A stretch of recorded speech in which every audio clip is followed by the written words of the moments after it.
বনের ধারে ছোট্ট একটি ঘর। সেখানে থাকে 7টি ছাগল ছানা ও তাদের মা। ছাগল ছানারা নিচে গিয়ে ঘুরে বেড়ায়, যা পায় তাই খায়।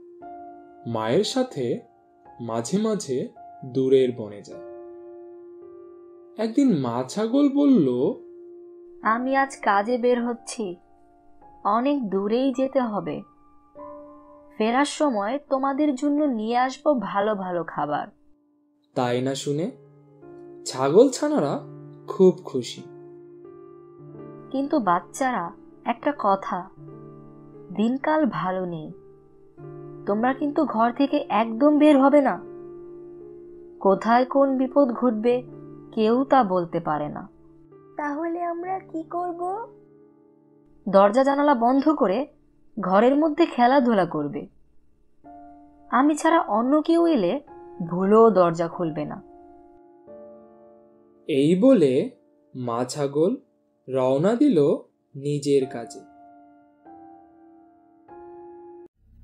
কিন্তু সেই বনে ছিল দুষ্টপাজি বদমেজাজি এক নেকড়ে।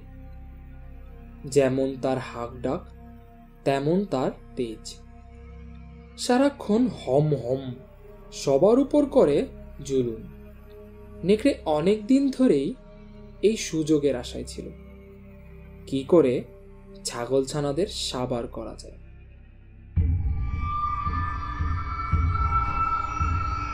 মা ছাগল ঘর থেকে বেরিয়ে যেতেই নেকড়ে বুঝল এই তো সুযোগ।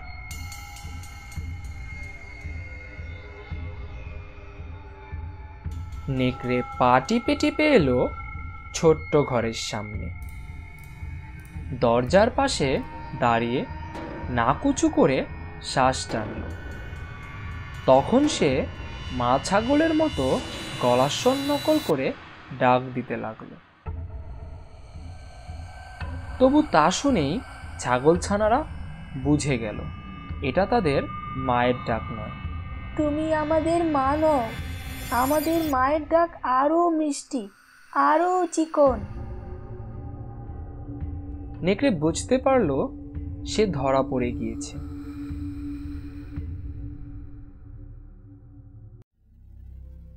মন খারাপ করে সে গেল এক বুড়ো ভাল্লুকের কাছে।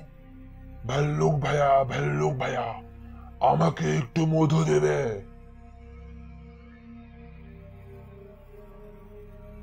ভাল্লুকের মধু খেয়ে গলাটাকে আরো নরম করে নেকড়ে গেল আবার ছাগল ছানাদের কাছে। এবার তার কণ্ঠটা ভারী নরম, ভারী চিকন। বাছারা, দরজা খোলো, আমি তোমাদের মা এসেছি। ছাগল ছানারা বুঝলো সত্যি বুঝি ওদের মা এসেছে। ছানাটা জানালা খুলে যেই না বাইরে তাকিয়েছে, অমনি দেখে কালো কালো লোমশ দুটি থাবা। জলদি করে বন্ধ করে দিল সে জানালা। তারপর ভয় কাঁপতে কাঁপতে বলল, তুমি আমাদের মা নও, আমাদের মায়ের পায়ে বড় বড় লোম নেই। এই না শুনে নেকড়ে একেবারে চুপ মেরে গেল। তাই বলে নিরাশ হলে চলবে না। আবার সে নতুন ফন্দি আঁটতে লাগলো। ছুটতে ছুটতে গেল সে এক নাপিতের বাড়ি। নাপিত ভাইয়া, ঘুর দিয়ে আমার পায়ের লোমগুলো একটু চেঁচে দাও না ভাই। নাপিত বেচারা ভয়ে কাঁপতে কাঁপতে খুব তাড়াতাড়ি নেকড়ের লোম সাফ করে দিল। এইবার নেকড়ে খুব মনের আনন্দে হেলে দুলে এলো সেই ছোট্ট ঘরের সামনে। খুব ধীরে ধীরে দরজার সামনে গিয়ে দাঁড়ালো সে। তারপর নরম সুরে বলল, বাছারা, দরজা খোলো, আমি তোমাদের মা এসেছি। জানালা খুলে পায়ের দিকে দেখল। এই পা ওদের মায়ের পা। তারপর তারা দরজা খুলল। নেকড়ে তখন হুঙ্কার দিয়ে ভেতরে ঢুকল।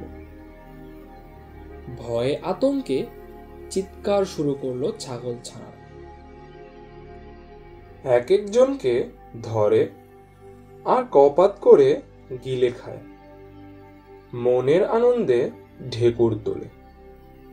এইভাবে ঝটপট 6 জনকে সাবার করে ফেলল নিমিষেই। ছোট ছাগলটি লুকিয়েছিল দরজার পাশে। নেকড়ে তাকে আর খুঁজে পেল না। 6 জনকে সাবার করে নেকড়ের তখন ভরপেট। প্রাণ করে আইটাই, কোথায় যাই কোথায় যাই। কিছু দূর হাঁটতেই নেকড়ে টের পেল শরীর যেন আর চলে না। নেকড়ে একটা গাছের ছায়ায় চিত হয়ে শুয়ে পড়ল। তারপরই সে তলিয়ে গেল গভীর ঘুমে। ওদিকে বিকেলবেলা ছাগলমা ফিরল কাজ সেরে। দরজা খোলা দেখেই আঁতকে উঠল, সর্বনাশ, বিপদ ঘটে গেছে। ঘরে ঢুকেই ছাগলমা পাগলের মতো এদিক ছোটে ওদিক ছোটে, নেই, কোথাও কেউ নেই। তখন কুই কুই করে বেরিয়ে এলো ছোট্ট ছাগলছানা। মাকে খুলে বলল সব ঘটনা।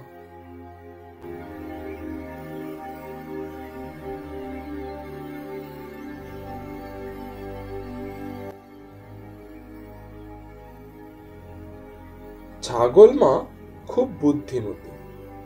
মাথা ঠান্ডা রেখে সে ঘর থেকে বেরিয়ে পড়ল নেকড়ের খোঁজে।